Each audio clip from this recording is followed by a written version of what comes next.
For 3 years, I would have denied that the Gospels are evidence, even though I hadn't studied them.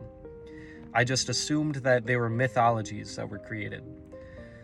But here's the thing, y'all. Even atheists and agnostics who actually study this subject will affirm that at the very least the Gospels are evidence.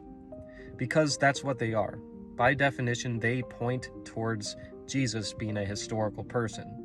There's other documents from the 1st century that point towards Jesus being a historical person. Now, the Gospels go into much greater detail, but they're written in the same time period, the 1st century, when the eyewitnesses would have still been around. Now, I'm going to list off some facts. These are historical facts. Like all contemporary scholarship will affirm this, for the most part. Jesus' tomb was found empty. It was women who discovered that tomb found empty.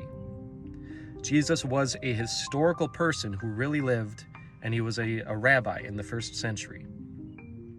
And then finally, Jesus was crucified under Pontius Pilate.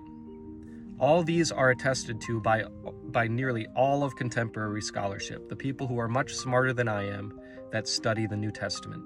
Now, another fact that people often reach the conclusion of when studying the evidence is that many people conclude that at the very least the disciples believed that they had seen Jesus risen from the grave. Now, I believe they actually did. Many people do not conclude that they did because they don't think the resurrection can happen. But if the resurrection happened, then we actually have a God that cares about his creation. He cares about us. He loves us. He promises to forgive us. We just have to be willing to accept that love, accept that salvation. Now, this God motivates us to love other people and treat other people with equality. He gave a platform, Jesus Christ gave a platform to treat women with equality, to not abuse children, to not be racist or sexist. So the teachings of Jesus, as beautiful as they are, I think can be taken seriously, at bare minimum. But when you dig into these Gospels, it seems he is the creator who loves us, incarnating and revealing his love, his unconditional love for all of humanity. That's why he chose to suffer.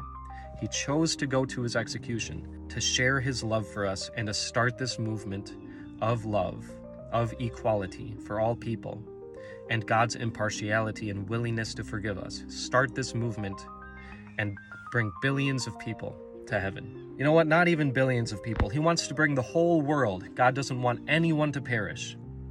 And he showed us this in Jesus Christ. And historical evidence points to him actually being who he says he is, God incarnate, because the historical evidence points to the fact that he rose from the grave. Stay blessed, y'all. God really loves us. You can find out about how God became incarnate in Jesus Christ and showed his love in the Gospels, Matthew, Mark, Luke, and John.